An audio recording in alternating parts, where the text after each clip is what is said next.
खल अघ अगुन साधु गुण गाहा, उभय अपार उदधि अवगाहा।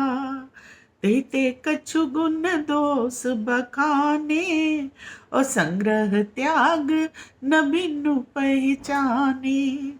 भले उपोच सब विधि उपजाए, गुणगन दोष भेद बिल गाए।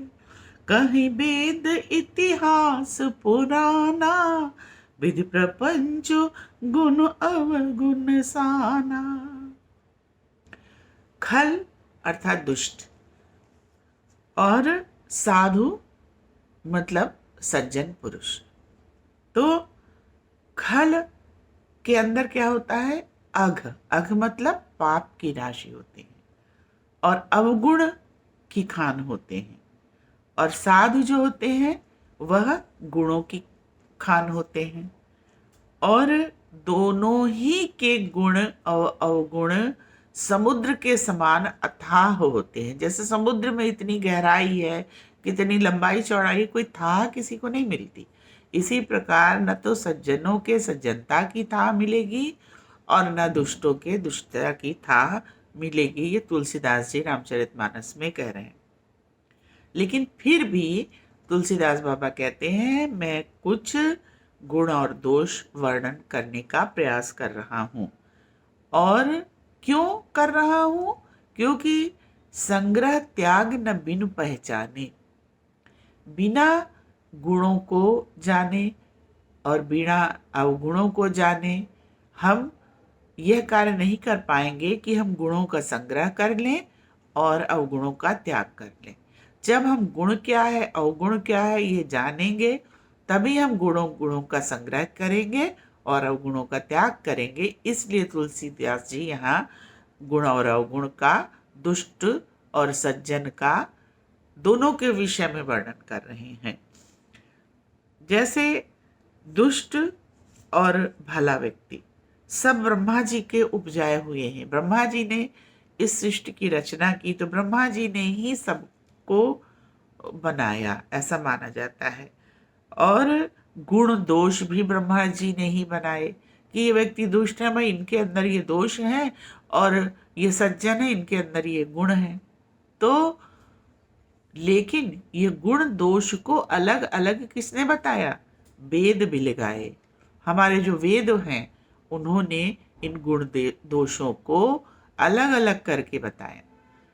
वेद वेदव्यास जी ने वेद लिखे, और वेद में क्या गुण है क्या अवगुण है, किसको हमें संग्रह करना चाहिए और किसका हमें त्याग करना चाहिए, ये हमको वेदों से ज्ञान मिलता है। कहीं वेद इतिहास पुराना, विधि प्रपंच गुण अवगुण खाना। ब्रह्मा जी की जो ये बनाई हुई सृष्टि है, विधि मतलब ब्रह्मा जी विधाता ने ये सृष्टि जो बनाई, तो ये अवगुण और गुणों की खान है। यहाँ अवगुण और गुण सभी बहुत प्रचुर मात्रा में है। और इसी तरह दुख सुख पाप पुण्य दिन राति, साधु असाधु सुजाति कुजाति। दुख भी है, सुख भी है, पाप भी है, पुण्य भी है, दिन भी है, रात भी है, अच्छे जाति के लोग भी हैं, बुरे जाति के लोग भी हैं, साधु भी हैं, असाधु भी हैं, और दानव देव ऊंच और नीचू, अमीय सुजान माहुर मीचू। दानव भी हैं, दानव प्रवृत्ति के लोग भी हैं, और देवता प्रवृत्ति के लोग भी हैं। ऊंचे लोग भी हैं, नीचे लोग भी हैं, और अमीय सुजानु सुजीवन माहुर मीचू।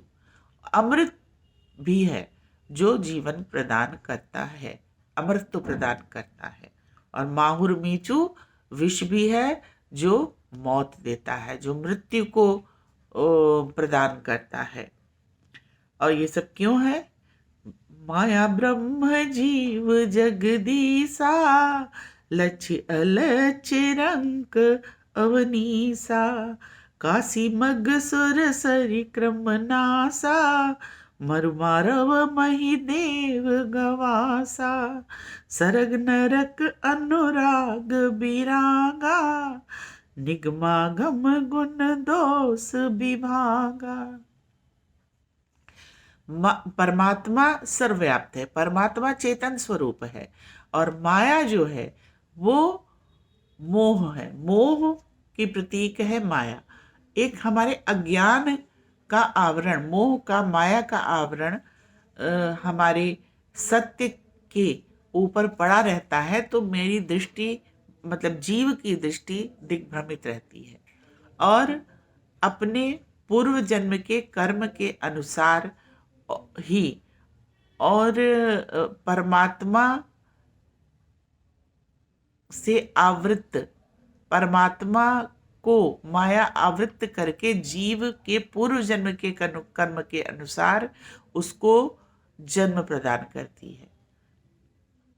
वो रंग बनेगा, राजा बनेगा, छोटी जात का, बड़ी जात का, अमीर गरीब, साधु असाधु, क्या होगा, ये हमारे पूर्व जन्म के जो कर्म होते हैं उसी के अनुसार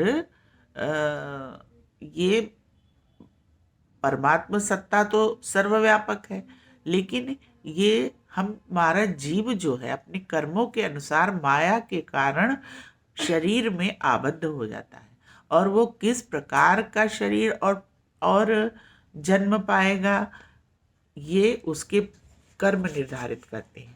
तदनुसार परमात्मा मायाबद्ध जीव को जन्म देता है, और जो जीव थोड़ा भक्ति वाला रहा होगा पूर्व जन्म में, प्रारब्ध में, वो देवता बन जाते हैं, और देव योनि में भी मार्ग भ्रष्ट हो जाने पर पृथ्वी लोक में आके पुनः जीव बनते हैं।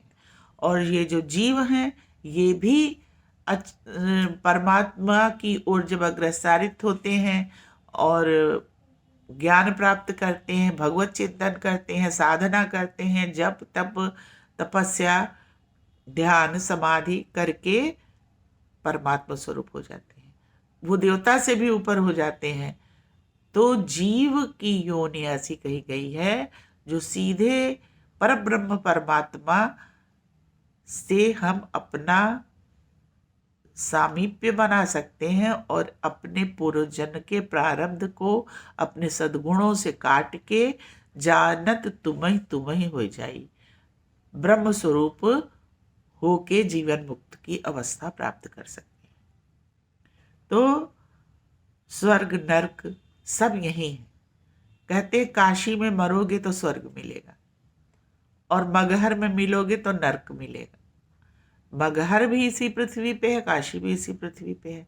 इसी तरह गंगा में ना स्नान करने पे पापों का नाश होता है, और एक नदी है जिसका नाम है कर्मनाशा, उसमें स्नान कर लेने से आपके समस्त पुण्यों का नाश हो जाता है। तो अच्छाई बुराई गुण दोष सब इसी पृथ्वी पे हैं। यही कसाई भी है, यही ब्राह्मण भी है, यही अनुराग भी है, यही वैराग्य भी है। तो हमको इन गुण दोष को अलग अलग करने की दृष्टि साधना से प्राप्त होती है। वह दृष्टि प्राप्त करके, और जैसे ये देखिए, जड़ चेतन गुण दोष में विश्व कीन करतार, संत हंस गुण गहई पय परिहरि बार विकार। जैसे हंस जो है वह दूध और जल को अलग अलग कर देता है, उसमें नीर क्षीर विवेक होता है। इसी प्रकार हमारे जो साधु संत हैं, सज्जन पुरुष हैं, वो हंस के समान अवगुणों को अलग कर देते हैं और गुणों को ग्रहण करते हैं। सार सार को गहि रहे, थोथा देहि उड़ाए। तो सज्जन वही बनेगा जो गुणों को अपने में ग्रहण करके तदनुसार जीवन यापन करेगा। केवल पढ़ना ही नहीं है, उसको जीना है, और वह धीरे धीरे अभ्यास से आएगा। और तुलसीदास जी इसके बाद 7वां दोहा हम लोग कर लेंगे। आज यही समाप्त करते हैं। धन्यवाद।